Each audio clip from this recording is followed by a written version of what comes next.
if you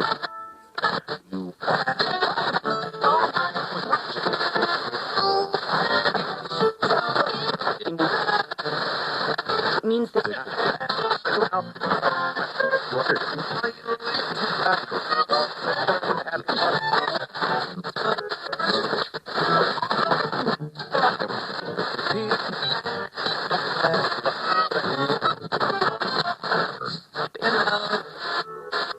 do it.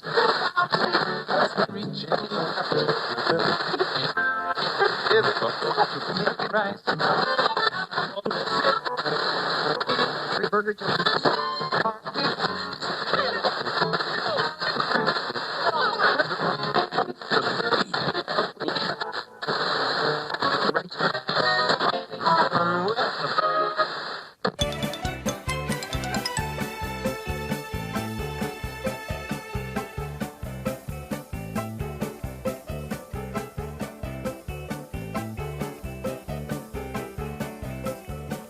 Welcome Air Checks, Hour 2 of Episode 20. Bookcases is a sitcom about a Victorian publishing house and was aired from 1998 to 2000 by the BBC. Here's Episode 1 entitled Bronte Country. The year? 1853. The place? London. Characters? Me, that is Primus, and my mother? Cordelia. The mater's an actress. Of the top rank, so I'm told, though the last time she trod the boards was over 20 years ago. Since then, she says, she's been looking for the right script. Also, darling, I'm looking for the right husband. Ah, yes, the right husband. What a notion, n'est-ce pas? Someone, somewhere out there, is waiting to become my step-pater. So now, read on.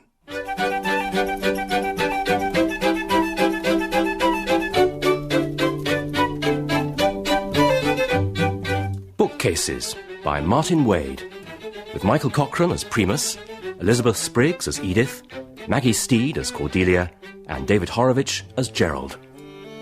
Episode 1, Bronte Country. 6 o'clock, Gerald. Yes, the end of another day, the end of another week. I hope you think it has been a good week, Gerald. Oh, yes, Mother. Are there things you've left undone, perhaps, which you ought to have done? You should you not, have arranged for a reprint of The Slaughter of the Innocents, specially told for young people by Mrs. G. Reynolds. Yes, Mother. And as regards things you have done, which perhaps you ought not to have done... Yes, Mother? I could mention the bonus you gave to Mr. Temperley. Yes, Mother, you could. Now, Mother, what are you planning to do tomorrow? I'm going to write to Mr. Temperley and urge him, as a Christian, to give the bonus back. Oh. Well, I think I'll pay a visit to the zoo. Look! Over by that tree, Primus. The gentleman with the very large beard. Wouldn't you like him for a step-pater, darling? Not much, though he might be useful as a rug. I think I prefer that fellow there. Him, with the pink cravat. Yes, darling, lovely, lovely. But him with the pink cravat has a pink woman trailing after him and 3 pink children. Oh, he's nice. With the cap and the tray of buns. Primus, I am not marrying a zookeeper. And the mater then embarks upon a monologue with reference to times being hard, but not that hard, the importance of dignity and self-respect, and the need for her to marry well, not only to provide herself with comfort and security, but also in order to set me up in a good job, etc., etc. And as she warms to her theme, she wields her parasol with grand gestures worthy of her profession. And malheureusement... You see, darling... Ouch! She digs the sharp end of her parasol... the kind of husband we're looking for... into the blameless shin of a passerby. Ouch! Twice. Oh, heavens! Oh, what have I done? You've dug the sharp end of your parasol into the blameless shin of a passerby. Twice. It's, nothing. Blood! Blood! I've drawn blood. Oh, surely not. Take a seat, sir, please. Roll up your trouser leg, sir. What? No, madam. But madam is not to be denied. The trouser leg is rolled up, and madam's silk scarf, jauntily emblazoned with a Cupid motif, is tied around the wound. Oh, heavens, how can you forgive me? My name is Cordelia, by the way, and this is my dear, dear son, Primus. Good afternoon. Salut. I had hoped for a secundus and a tertius, but alas, my dear, dear husband died before he could accomplish the necessaries. My sincere condolences to you. Thanks. What is your name, sir? Spavin, Gerald. Profession? Publishing. Publishing. How wonderful. That's something you've always been interested in, isn't it, Primus? Is it, Mother? And to which firm are you attached, sir? Spavin and Spavin of Paternoster Row, specialists in Bibles and Bible commentary, doctrinal exegesis, prayer books, hymn books, lives of the martyrs. And their gory but stimulating deaths, no doubt. May I ask what your position is within the firm? I am managing director. Managing director? Did you hear that, Primus? Yes, Mother. Though I confess I am not quite used to the title yet. Father died a mere 6 months ago. My sincere condolences, darling. Thank you. Tell me, is there by chance a Mrs. Spavin? There is. Ah. She shows great interest in the firm, despite her age and frailty, dear mother. Ah, yes, dear mother, indeed.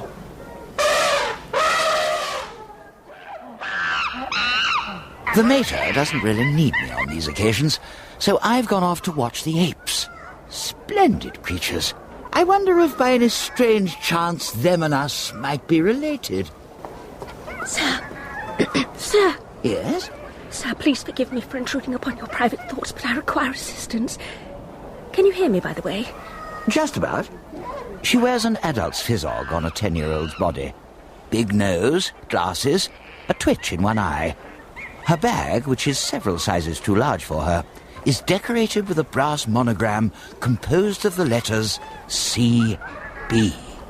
I fear I am an exceedingly timid creature, sir, so I cannot speak any louder. In truth, I suffer from such anxiety and self-consciousness when going among strangers that it is a wonder that I ever managed to talk at all. Oh, you're doing very nicely. Now, don't fret. This nervous condition of mine, I might add, results in neuralgic headaches of the most obnoxious sort. Hard lines. And they are particularly acute at both the vernal and autumnal equinoxes. Also, sir, I am frequently ground to the dust with deep dejection of spirits. Sorrow and pain are my lot, sir. Quel dommage. But I bear my suffering with fortitude and endeavour to school myself against anticipating even the tiniest ray of happiness in this world. Let's pray that you don't win the lottery. You'll die of shock. Now, how can I help? Well, sir, I have a great longing to see a camel. Camel? Is that one hump or two? How is your leg, Mr. Spavin? As good as new. I have so enjoyed our conversation, have you? Oh, hugely. Our minds are very closely attuned to each other, do you not think? Yes, I do. We have so much in common, so much to share. Is yours a steady income, darling? Pretty steady. Your work must give you great pleasure. Yes. On account of your endeavours, Mr. Spavin, the populace receives divine revelation and the key to righteousness, and always, I'm sure, in an extremely attractive binding. Are you a believer, madam? Me? Heavens, yes. I believe in pretty well everything. Now, darling, we must make sure that we meet again very, very soon. Can't think, can't work. I am in love. In love? Me? I can scarcely believe it's possible. Me, Gerald Spavin of Spavin and Spavin, whose whole life has been, well, dull, for want of a better word. I have the mark still where she drove in the point of the parasol, and I have her silk headscarf with which she's so tenderly dressed the wound. I have told Mother nothing. I will have to tell her eventually, I suppose. I mean, I'll be required to make some allusion to Cordelia if I invite her here for tea.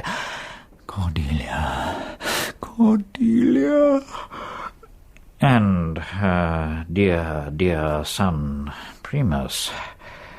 Yes, him I shall learn to love. Yes, lady? The high road, East Finchley, please, darling.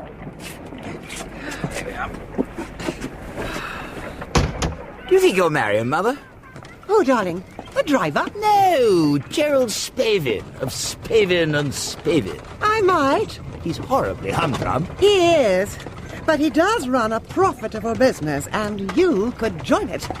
You don't have a wealth of experience in the field of publishing. I don't have experience in any field. But that's your strength, you see. You'd come to Spavin and Spavin fresh and uncorseted. Throbbing with vitality. Suppurating with fresh ideas. No more books on religion. That would be my first fresh idea. Yes.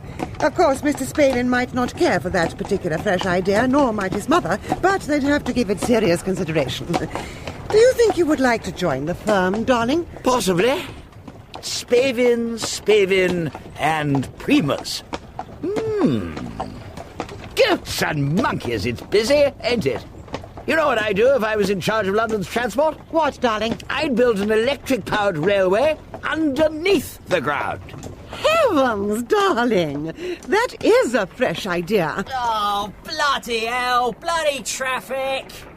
Oh, look! It's her! I'm sure it is. Who, darling? The midget I met at the zoo.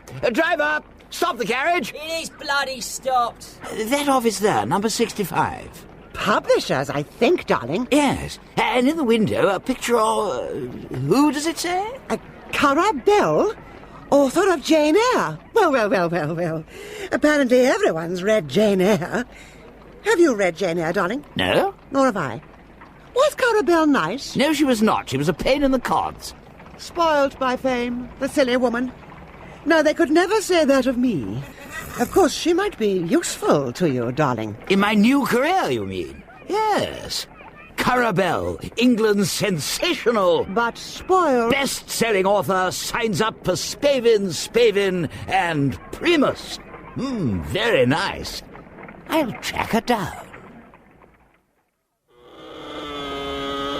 Sir, I have a publisher. Of course you do. He is a man of good faith and integrity. And I, madam, am a man of great charm and absolutely enormous energy. And I know all that there is to be known about formats and niches and readership profiles and marketing and promotion. For example, your name. My name? Cara Bell.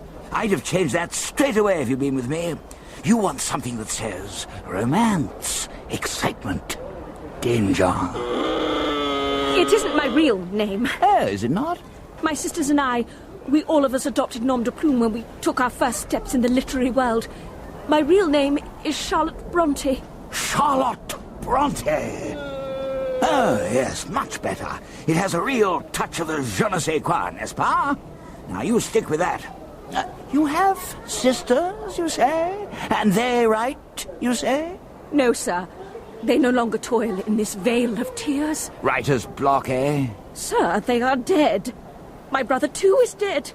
My sister's dog is dead. Hard lines. What happened? A driving accident? A meteor? Now tell me, if you will, where is Bronte Country? Exactement. Mother? Yes, Gerald? I'm not coming into the office tomorrow. You're not? Why not? Are you planning to be ill? No, Mother, I'm planning to go on a train. A train? Whither? Northwards, I think. Why? Because I've been asked to. By a woman I met at the zoo. At the zoo? Yes, Mother, in front of the elephant house. Gerald? Yes, Mother? I think you are ill. I've never been to Yorkshire. There are moors and so forth, I believe. Are we going tramping? No, Mr. Spavin, or shall I call you Gerald? We're going on business. Are we? Book business, darling. Oh, dear. You may not have realized, Gerald, that my son has connections with the literary world. No, I was unaware of that. I am, for example, a close personal friend of the eminent novelist Cara Bell, a.k.a. Miss Charlotte Bronte. Author of Jane Eyre. Have you read it, darling? No. She herself has a contractual arrangement with her present publishers, Smith, Elder and Company, from which she is unable to extricate herself. However, For her two sisters, Acton and Eris Bell, a.k.a. Anne and Emily, the situation is somewhat different. you see, Gerald, a.k.a. Mr. Spavin, they are dead. They have abandoned all interest in publishers and contracts. And yet, sir, from what I understand, they will have left something of a legacy behind them, for they all were writers since they first clutched a quill. And even the degenerate Bronte brother, whose chief interest lay in destroying his brain with laudanum and Yorkshire bitter, even he, it seems, found a lucid moment or two in which to jot down a poetic effusion or make a start on a novel. Now that home of theirs, I'll wager, is a treasure trove of Bronteana. Poetry, prose, letters, diaries. Let Spavin and Spavin publish that lot, sir, and it will be the publishing coup of the century.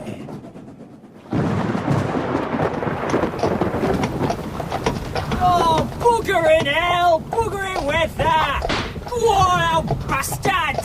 But, Primus... Yes, Gerald? I must remind you, Spavin and Spavin doesn't publish that sort of thing. Never has done. We know that, darling. But if there was a high moral tone to it, if it was gorgeously pious and godly and well-priced... If it's sold in huge quantities... What possible objection could there be? Oh, Gerald. Primus is such a fine, splendidly equipped boy.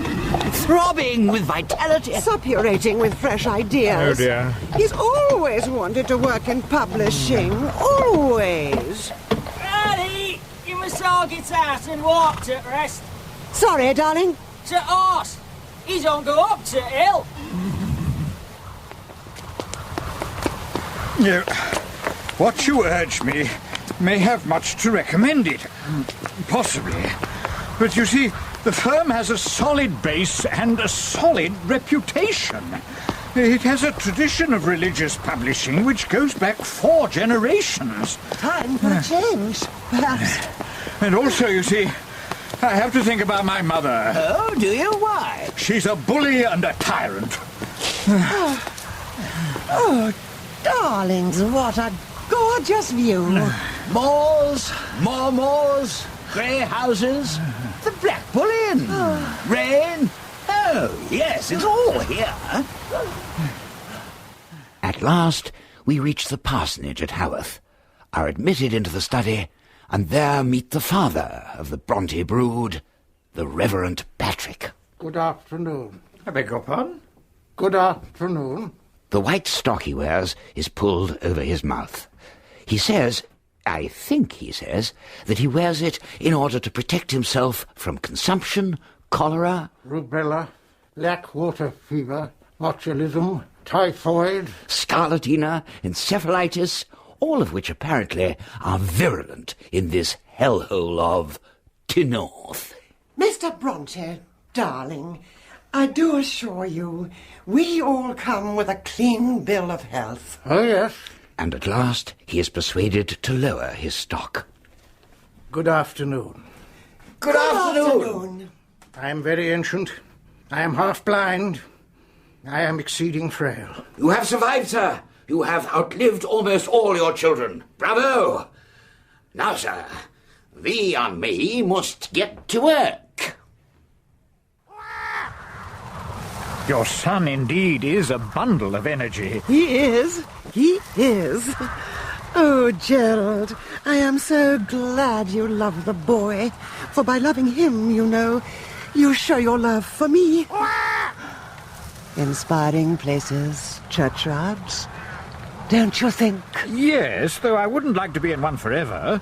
I had some gorgeous lines about death in a play I was in with dear old Binky Burford. Death is... Death is... Anyway, do you feel inspired enough to kiss me, darling? What? Oh, yes. Yes. Gorgeous, darling. Oh, my dearest, my sweetest, my soul's other half. I'm so incredibly, well, happy, I suppose, for want of a better word. Happy. It never happened to me before. There's just one difficulty. Yes, darling? It isn't Primus as such. It's Primus and Publishing. Would he not like to consider some other career path? Or try his luck, perhaps, with publishers more suited to his specific areas of interest?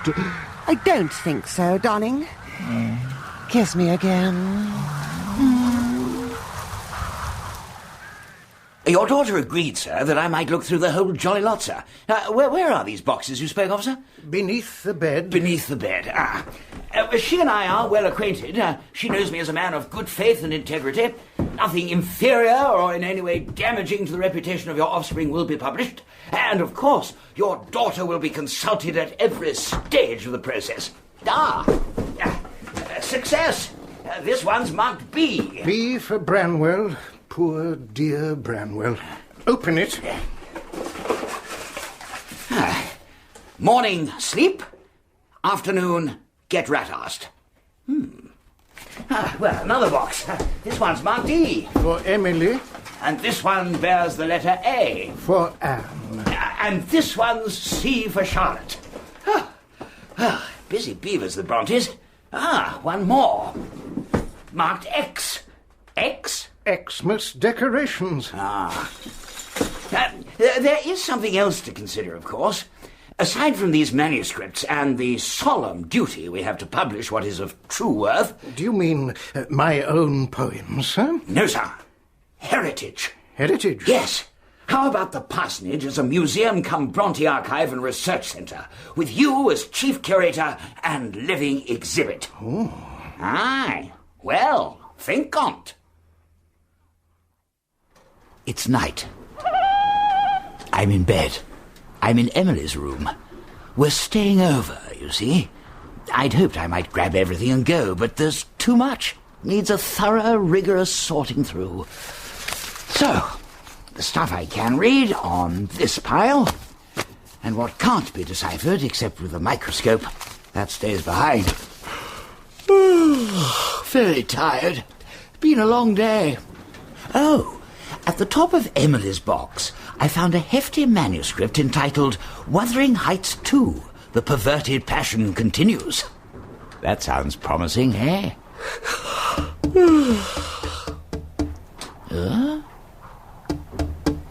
Blasted wind. Blasted tree.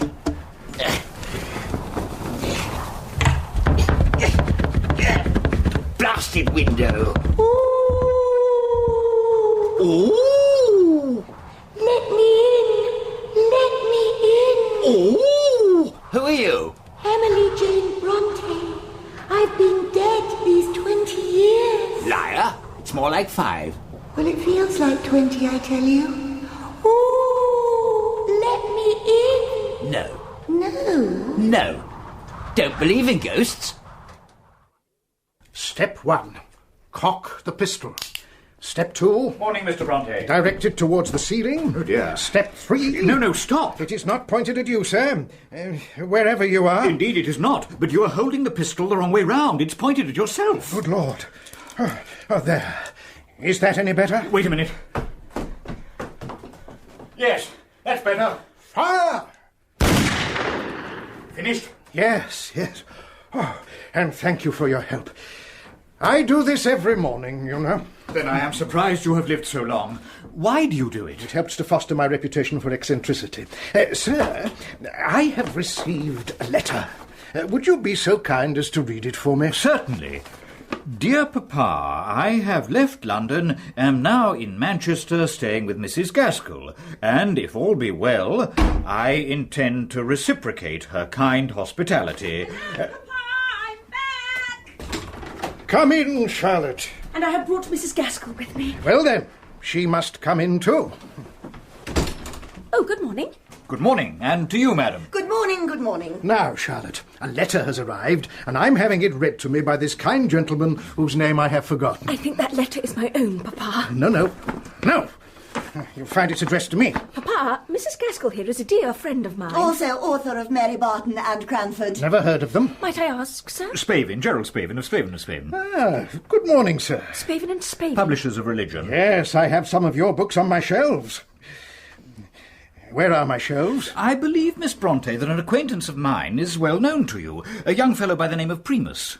Sir, I know him, but not well. Oh, I think you'll find you do, my dear. He is a friend of long standing. No, Papa. You regard him as a man of good faith and integrity. No, Papa. And it is with your permission, Charlotte, that he has been sorting through the boxes in my bedroom. The boxes in your bedroom? Oh, Papa! Oh, dear. Primus. Yes? Primus, you lied to me. And you lied to my dear friend, Miss Bronte. And you lied to me, sir. Morning, everyone. Lied? Surely not. Liar. Knave. The name's Mrs. Gaskell, by the way, novelist, author of Mary Barton and Cranford. Never heard of them. To return, you are a liar and a knave. You gained Miss Bronte's trust by deception. You cheated your way into this house in order to make money out of both her and her sorry siblings. Now, that's quite unfair. Liar, knave. Step one, cock the pistol. Hang on. Say your prayers, miscreant. God almighty. That's enough. Mr. Bronte. Sir, am I pointed in the right direction? No, sir. Then point me. Gerald. Sir, Mr. Spavin. Think of Mother. Give me the gun. Help! Oh, blasted window! Help! Oh, the parsonage has been purged of the vile intruders. And poor Miss Bronte, afflicted with a dreadful headache as a result of the morning's events, has gone to her room. I have promised her that I will restore the contents of the boxes, put everything back in its proper place. Good gracious. You would not believe the wealth of material. Aside, I mean, from the juvenilia and other creative work, there are letters and more letters. There are diary papers. There is enough stuff here to yield a fine, fat volume of biography. And with the minimum of effort, I'd imagine. Well, Mrs. Gaskell, why not?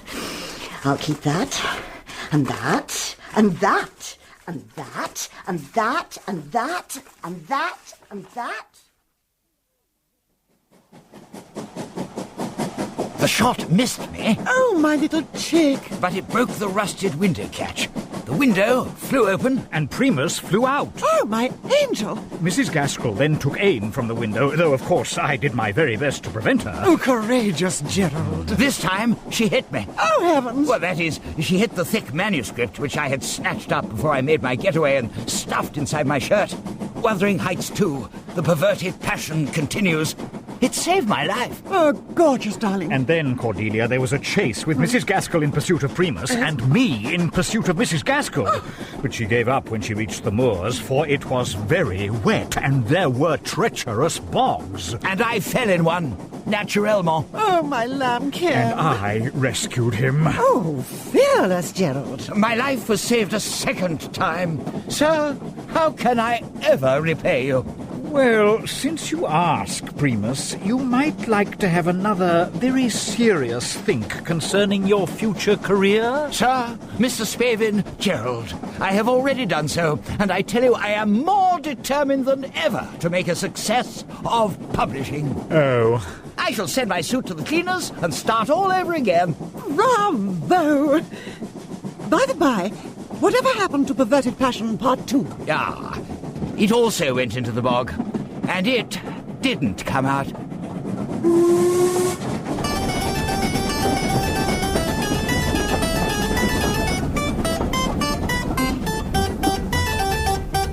That was episode 1 of Bookcases by Martin Wade. Primus was played by Michael Cochran, Cordelia by Maggie Steed, Gerald by David Horowitz, and Edith by Elizabeth Spriggs. Charlotte Bronte was played by Sarah Jane Home, the Reverend Bronte by Geoffrey Whitehead, Mrs. Gaskell by Frances Jeter, and The Drivers by David Antrobus. Bookcases was directed by Cherry Cookson.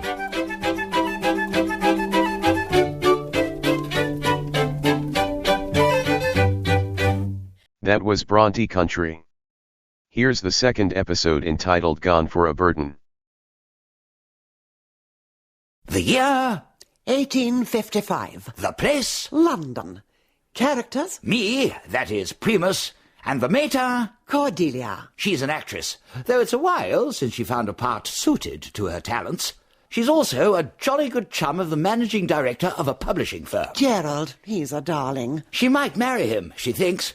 And you see, as a result of this gratifying relationship... My dear boy Primus, who previously had never quite discovered his true métier... I've made a career choice. I'm getting into publishing. I've as good as joined Gerald's firm. I'm threatening to become another Victorian success story. Gorgeous, darling. So now, read on.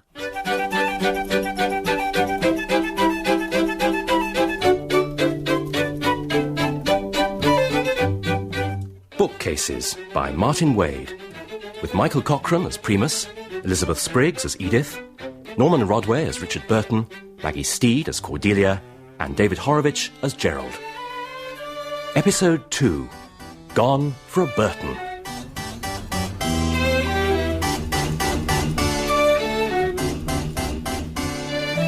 Lord God Almighty, who has safely brought us, viz. Gerald Spavin and his mother Edith, to the beginning of this day, viz. Monday, August the 26th, grant that all our doings, viz. at Spavin and Spavin, religious publishers of Paternoster Row, may be ordered by thy governance, so that we may do thy holy work, and at the same time reap such pecuniary benefit as may constitute a comfortable sufficiency. Amen.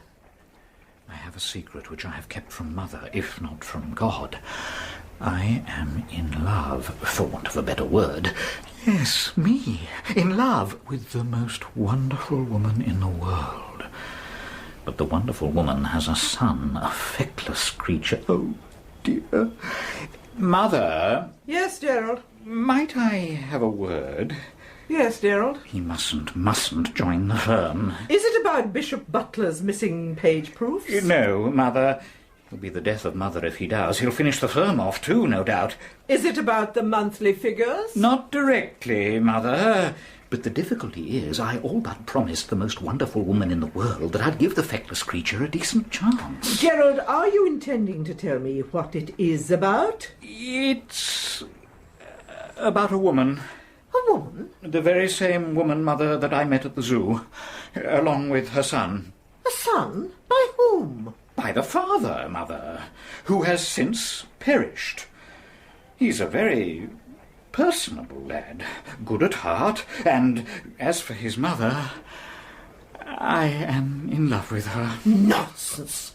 Impossible! Her name is Cordelia. That makes no difference. Gerald, you know nothing about such things. Your life has been given up to religious books and celibacy. In love? With a woman you met at the zoo? You're a fool, Gerald, or a liar, or both. I'd ask you not to refer to this matter again. As you wish, Mother. One thing I ought to mention, though. She and the personable son, they're coming round for tea. Well, Mother, by all accounts, she's the prime article, the very thing itself. Her name is Katie Joyner, and she writes biographies that sell by the wagon load. Katie Joyner? Yes, of course. Have you read any of them, Mother? No, darling. Nor have I. But my understanding is that they're extraordinarily shocking and revelatory.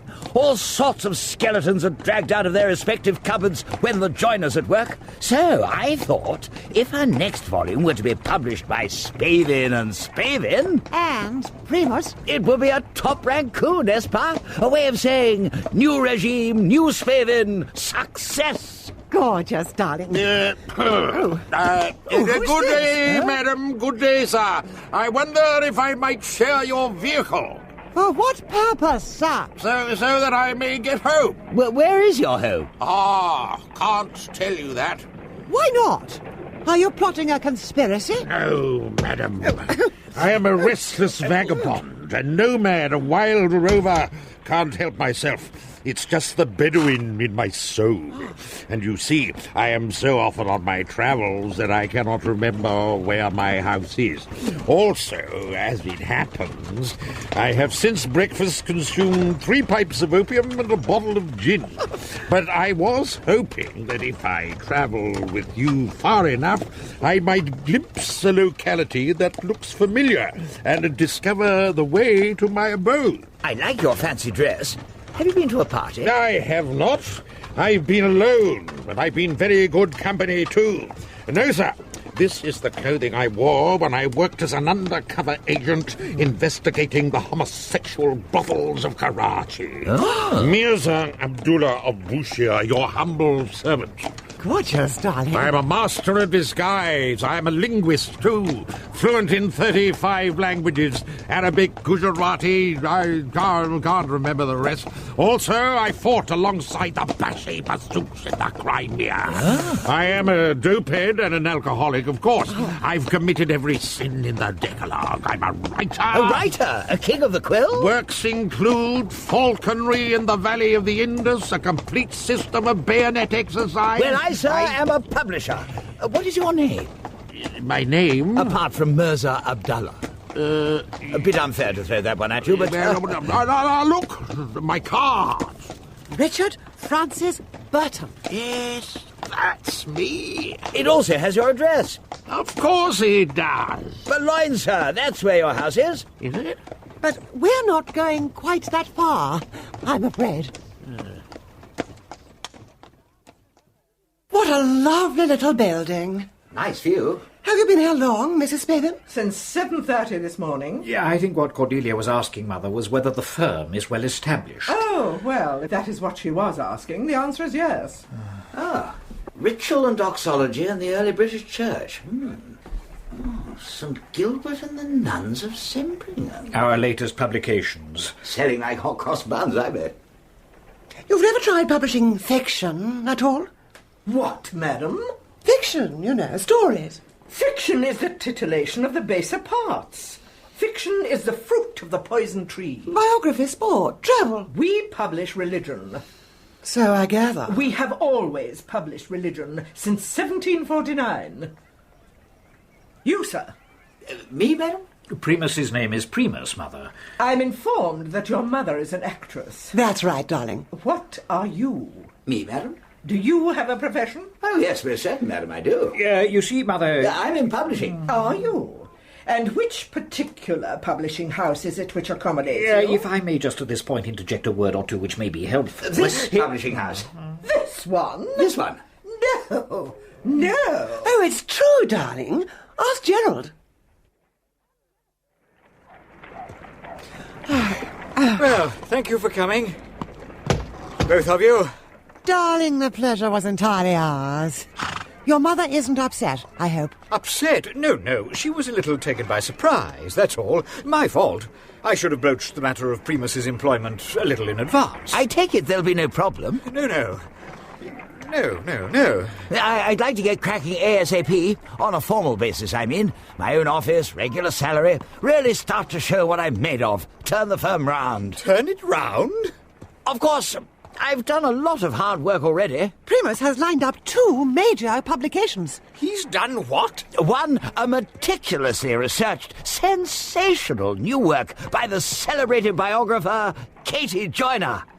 The subject, to be announced. And 2... a travel book by Richard Burton. He's a close personal friend of mine. I was talking to him earlier today, in fact. He's agreed to write about his trip to discover the source of the Nile. The source of the Nile? Has it been discovered? Not yet. The idea is the firm funds the trip and the Burton finds the source. Result, bestseller! Gerald? Yes, Mother? You are a fool. You are unutterably idiotic. To give a boy such as him, to give a juvenile delinquent a job at Spavin and Spavin... It's for a trial period, Mother. Primus on probation, and at the end of 6 months... 6 months? I must have the creature's sickly, silly face in here for 6 months? And for no other reason than that you think you've fallen in love with his mother? I I'm going to lie down. Suddenly my heart's not right. Saturday. I am at the Royal Observatory, Greenwich, with my beloved. Isn't that extraordinary, darling? Look, you are in the Western Hemisphere, and I am in the East. Wherever you are, Cordelia, there will I follow. Gorgeous, darling. Do you believe in divine synchronicity? Do you believe that things are somehow ordained in advance? Do you believe in kismet? Yes, at least I'm sure I could do if I put my mind to it. You see, I never feel I'm entirely in control of things. Nor do I. Not nowadays. I used to be. Events arise up and take me by surprise. One day I'm at the zoo, I plunge the point of my parasol into a stranger's leg, and suddenly I've met the man of my life. Darling. Angel. Oh, just remembered. That Nile fellow, Burton. Yes? Primus wonders if you might have a chat with him. Me? Yes, darling. Soonest, he says. He'd do it himself, but he's very busy with Katie Joyner, the meticulous, sensational biographer. The idea is, says Primus, to finalise the terms with Burton. Draw up a contract, that sort of thing. Strike while the Nile's hot. Cordelia, my treasure, I am so much in love with you that there is nothing I wouldn't do for you and for your dear son. Almost nothing. But, Cordelia, there is a small difficulty with regard to Mother. Nonsense, darling. She's an absolute sweetie. Mr. Burton, by the way, is residing at the Goat and Monkey in Spitalfields. He's in disguise. You can't miss him. Peter of Camel Dung, son of a banyan pip! Excuse me, sir. May I ask your name? My name? It isn't by any chance Richard Burton. That's the fellow. Dick Burton, special agent, master of disguise, explorer, linguist. My name's Spavin. Yeah, of course it is. Greetings, salut, Zaratsfuti, salve, scarab, salamander. Has something unfortunate happened? I was stood at the bar of that vile public house there, examining the bottom of my glass, when a sailor approached me and made an insulting insinuation about my drooping mustachios. I immediately challenged him to a duel with sabres, but the coward declined. "No thanks, mate," he said, and punched me on the nose. You were ill-used, I think. I was, sir, I was. But, Effendi, at times like these I am able to find consolation in the mystic wisdom of the Sufis and seek tranquility through contemplation. Ah, behold, the duck and caterpillar. Now, what are you having? I don't drink as a rule. I'll have a large gin. Oh, right. Landlord, a large gin, please. Now, Mr. Burton. That's me? Regarding this deal which was broached by my colleague... Yes, I, for my part, have not been slow. Let me assure you, my personal belongings and scientific instruments are all packed. The provisions are all provided for. I have a team of 300 coolies and 500 donkeys standing by in Zanzibar, and a boat moored at Tilbury. It simply remains for you to pay me in cash, and at the first available opportunity, right now by preference, the sum previously agreed with your young colleague to cover both the funding of this momentous expedition and the first half of the fee for the resulting book. What was the sum previously agreed? £4,000. £4,000? Landlord, another large gin, please. My rule is simple, sir. Dig deep. Tell all. I am merciless in my pursuit of the truth. I hate hypocrisy and deceit, and I am no respecter of persons. Top notch, Miss Joyner. Prime cut. My works include The Secret Life of Florence Nightingale, The Secret Life of Lord Palmerston, and The Secret Life of Albert Francis Charles Augustus Emmanuel of Saxe-Coburg-Gotha. Who? The Queen's consort. Now I see from your card, sir, that you are a representative of Spavin and Spavin. I am, madam. Then let me tell you, I have no intention of writing the life of a saint. Ça va, so dear. Unless that is The saint transpires to be a sinner, and has perpetrated all manner of private perversions in the protracted intervals between his public acts of virtue. Oh, yes, Sir Telemore. Let me enlighten you, Miss Joyner. In the past, of course, Spavin and Spavin has devoted itself to religious publications, but my arrival at the firm has raised something of a breeze. Change is the watchword now. Change, change, change. That's the mode. We're going secular, madam, in a really, really big way. Do you dare to be part of this publishing revolution? Fleabag! Mangy cur! We have left the Duck and Caterpillar in some haste on account of Mr. Burton entering into a disagreement with the landlord's dog, challenging into a duel with sabres and being badly bitten in several places. Scurvy bungle! Bum sniffer! The beast was very rough with you, sir. It was. I was ill-used. Still, there's always another caravanserai just around the corner. The contract, by the way, remains undrawn up. The truth is, I am beginning to have some doubts about this man. So, to continue my tale, I grew a beard down to my navel and covered my skin with henna. I journeyed with the Jat camelmen, listened to their conversations, and very quickly acquired the complexities of their language. Where are we? Haven't a clue. Oh, dear. London, perhaps? Look about this contract. Ah, yes. Yes? Well, Damn it, Effendi, am I getting the 4,000 or not? £50 in flimsies would do in the first instance. It's getting dark. Also, we're lost. Lost? How can we be lost? We don't know where we're going. Good morning. Oh, it's you. Correct. Nice room. Nice view. Yes, and the time is 10 to 11. Just a little after, indeed. You are almost 3 hours late. Well... Listen, young person. I do not want you here at all. Spavin and Spavin has no need whatsoever of your asinine conduct and your presumptuous aspirations. It has done tolerably well without them since 1749.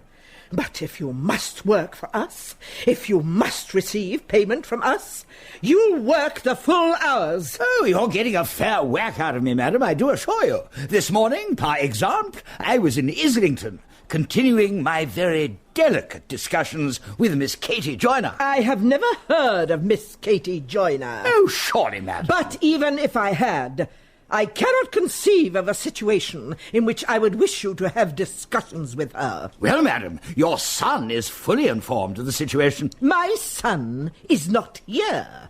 My son has not been here for the past 3 days. My son has been corrupted by your mother. He's staying with her, I suppose. Oh, no, madam. He's staying with Richard Burton. Richard Burton? Linguist, explorer. Take a look at this. It's a handbill. Correct. An announcement of future publications. Whose future publications? Ours. Exciting, eh? You're mad. They always say that about men of genius. Also? Yes? You're fired. Morning, Mother. Gerald? Greetings! Oh. Heretic! Bora Vara! And Mr. Burton, too. What has happened? Well, Mother, I've been to hell and back. Gerald, darling, you're not looking quite in the pink. Oh, Cordelia, if I were to tell you the full frightfulness of the last few days... I do hope you will, darling. I love horror stories. Roaming, wandering down dark alleys and rodent-infested passages, encountering all manner of evil-smelling, blaspheming, undesirable people. Oh, and we think we saw Charles Dickens, too, with a notebook. And then, after incidents and misfortunes and sleepless nights, we at last reached the office, and there was my mother in the extremities of distress. The poor dear. She says that if things go on this way, she's certain to suffer a fatal recurrence of her heart complaint. Oh, how dreadful. Perhaps... Yes, darling? Perhaps if Primus were to consider some other profession? Oh, no, darling, I don't think so. Publishing, he's decided, is exactly up his paternoster row, and he's achieved so much already. Well, he's made an impact on the firm, that's undeniable. Nothing can be gained in life without risk, without change, without a sense of adventure. Don't you agree, darling? Absolutely. And for you, my sweetest. And for Primus. I would risk everything. Almost. Perhaps he'd like to go to India. India, darling? He could set up a branch of the firm there. Or perhaps I could. Gerald, sir, Mr. Spavin, good evening. You know, I'm a little worried about the Burton. Yes. He's having a bit of a bad trot. He's a wayward genius, darling, a man apart. He drinks. As per un poisson. He takes opium, too. He's depressed. He's thoroughly disorganized. His head's up his fundament. Myself, I can't see him discovering the source of the Nile. Myself, I can't see him discovering the source of the Thames. If I were you, darling, I'd tell him to postpone the trip till the 1860s. No, Mother, can't do. I've got the whole publicity apparatus set up. Advertising space booked, posters printed, notices sent out to the papers. No, can't pull out now.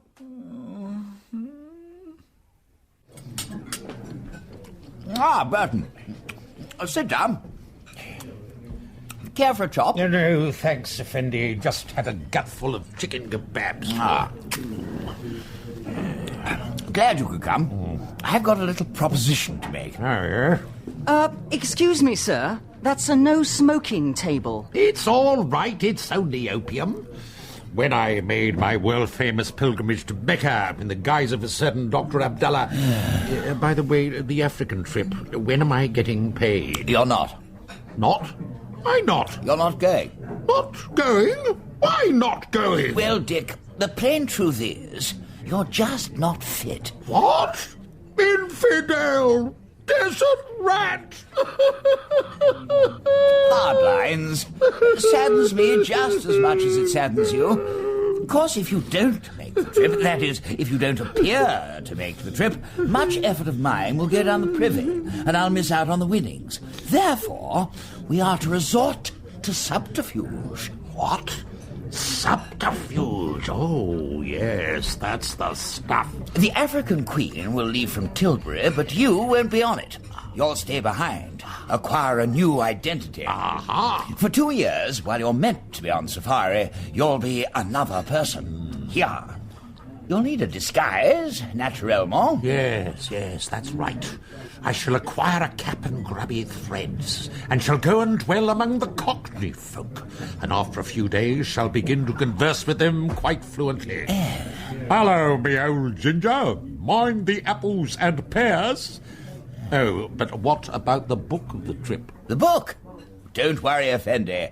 I'll take care of that.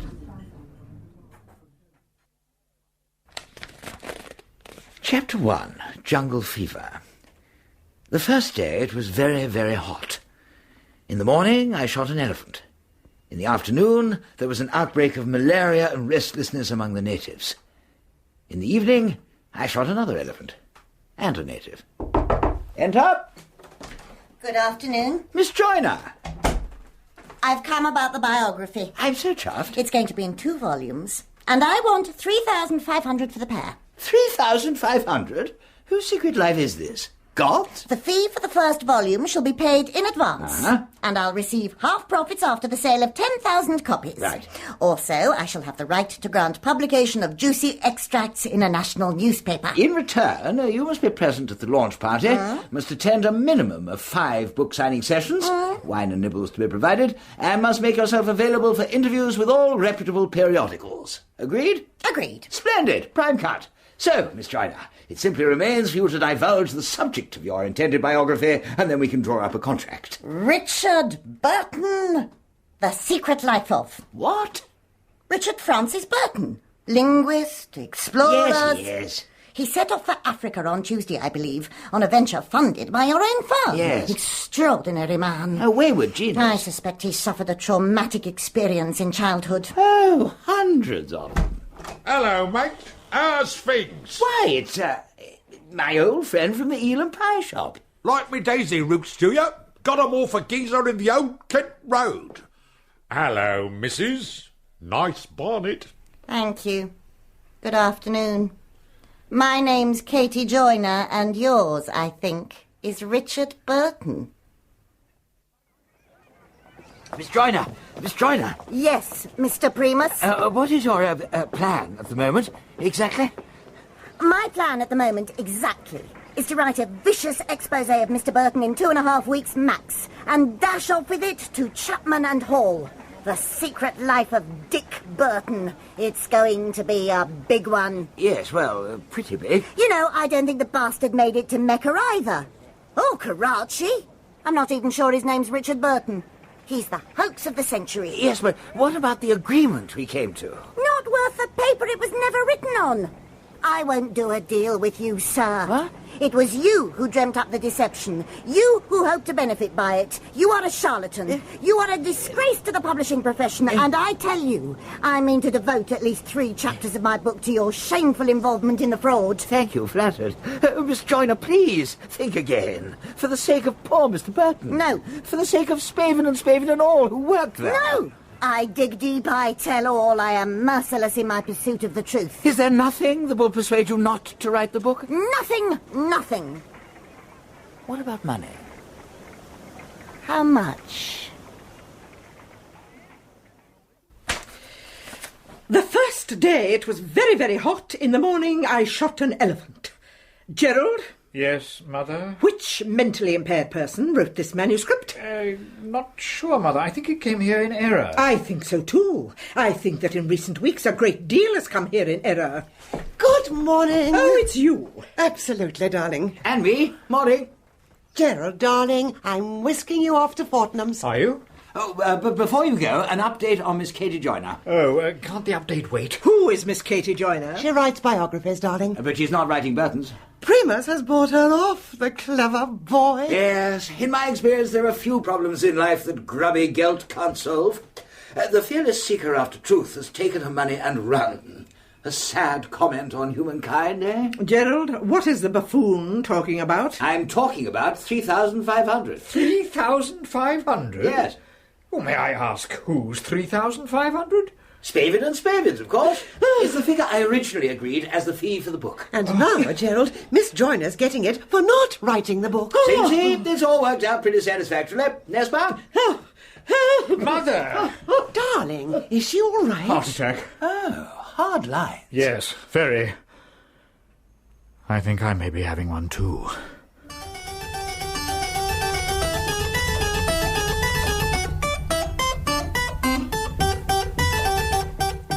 That was episode 2 of Bookcases by Martin Wade. Primus was played by Michael Cochran, Cordelia by Maggie Steed, Edith by Elizabeth Spriggs, Gerald by David Horowitch, Richard Burton by Norman Rodway, Katie Joyner by Francis Jeter, and The Waiter by David Antrobus. Bookcases was directed by Cherry Cookson.